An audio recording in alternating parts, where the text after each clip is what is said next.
E aí, turma, estamos na dica 93, sou o Luiz Cláudio Santos e a gente vai falar sobre perda do mandato. Perda do mandato é interessante essa dica porque não fala, o próprio regimento não fala da perda do mandato, mas a Constituição, a lei orgânica fala e como tem a ver tudo com deputado distrital, é importante que você saiba, eu estou aqui para colaborar. Então, vem comigo, vamos conferir essa dica aí, número 93. Então, dica 93, perda de mandato de deputado distrital. Veja lá. Constituição Federal, artigo 55, vai falar sobre perda de mandato, a lei orgânica no artigo 63 e o regimento não fala nada. Então, olha só, semelhanças e diferenças. Quando a gente pensa em perda do mandato, o que a gente tem de diferença? Na lei orgânica, no artigo 63, inciso 7º, vai dizer: perderá o mandato do deputado distrital que utilizar-se do mandato para a prática de atos de corrupção ou improbidade administrativa. O deputado federal ou senador da República perde o mandato em razão de improbidade administrativa, não tem uma norma propriamente nesse sentido. Mas se ele incorre na prática de improbidade administrativa, primeiro, ele poderá ser condenado judicialmente, e aí a sentença transitada em julgado implica a perda do mandato, ou ele pode também ser condenado por quebra do decoro parlamentar, um processo de quebra de decoro em razão de corrupção, improbidade administrativa vai levar.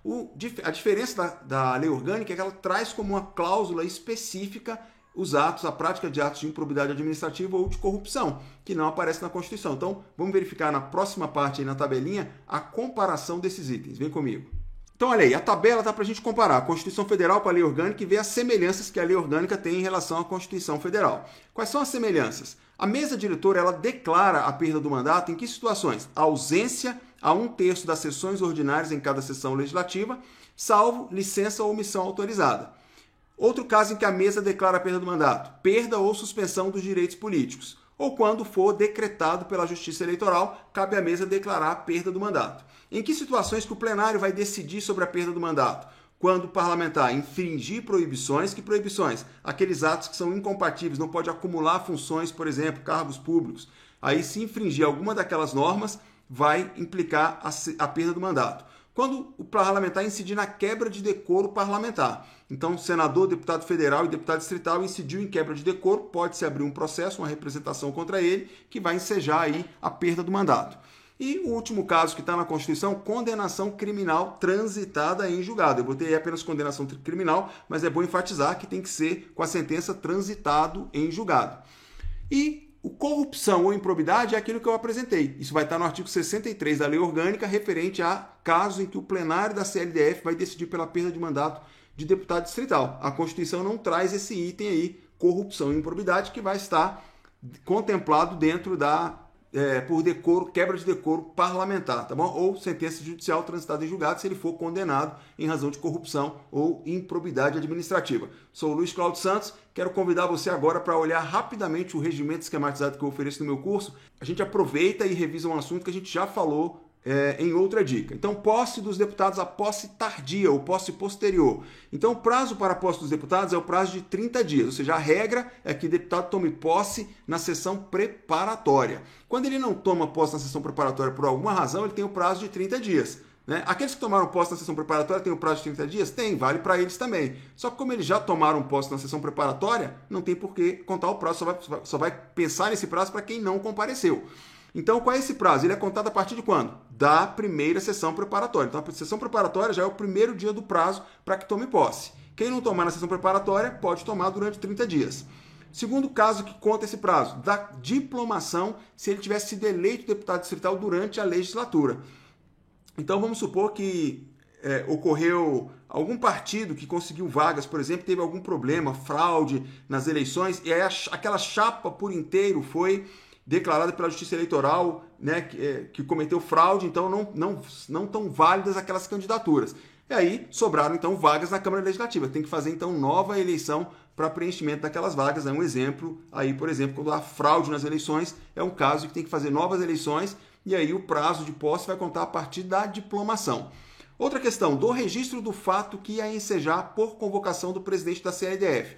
O titular se ausentou para ocupar o cargo de dirigente máximo de uma autarquia, ou secretário de Estado do DF, ou ministro de Estado. Então, o fato é a ocupação dessa função pública. E aí surge a vaga, o presidente tem o prazo, ele convoca então o suplente. A prorrogação do prazo de posse prazo de 30 dias, pode ser prorrogado por mais 30 dias, a requerimento do interessado. Esse requerimento não precisa ser deliberado nem nada. O interessado pediu a prorrogação, está prorrogada. E o prazo vai ser indeterminado em que situação? Quando houver força maior ou enfermidade devidamente comprovada. O candidato foi eleito, chegou o dia da sessão preparatória, ele está sequestrado em lugar não sabido, ninguém acha o cara, e aí passa os 30 dias, ele não tem nem como pedir a prorrogação, porque ele está sequestrado, ninguém tem notícia dele, ele não tem como se comunicar, o prazo rola. Passou 90, 100, 200 dias, um ano, o prazo para a posse dele permanece, porque há um fato aí de força maior. O sequestro é certamente um fato de força maior. Outro caso seria se ele tivesse, por exemplo, internado numa UTI de um hospital, inconsciente, é uma enfermidade devidamente comprovada que inviabiliza ele tomar posse dentro do prazo de 30 dias prorrogável por mais 30, por isso o prazo fica indeterminado para essas situações aí excepcionais. E aí no regimento esquematizado eu vou fazendo algumas notas explicativas para dizer, por exemplo, esse prazo de posse, se eu aplico a regra do artigo 251, então esse prazo é contado em dias úteis, porque essa é a regra do artigo 251. Os prazos estabelecidos em dias ou sessões nesse regimento computar-se-ão, respectivamente, em dias úteis ou sessões ordinárias realizadas e os prazos fixados por mês de data a data. Então essa foi mais uma dica legal aí, minha, especialmente para você. Eu sou o Luiz Cláudio Santos, gostaria de ter o seu comentário aqui sobre essa dica, o que você achou. E se você está inscrito no curso, deixe seu comentário aí para incentivar outros alunos a se inscreverem também, porque o curso tá demais, não tá?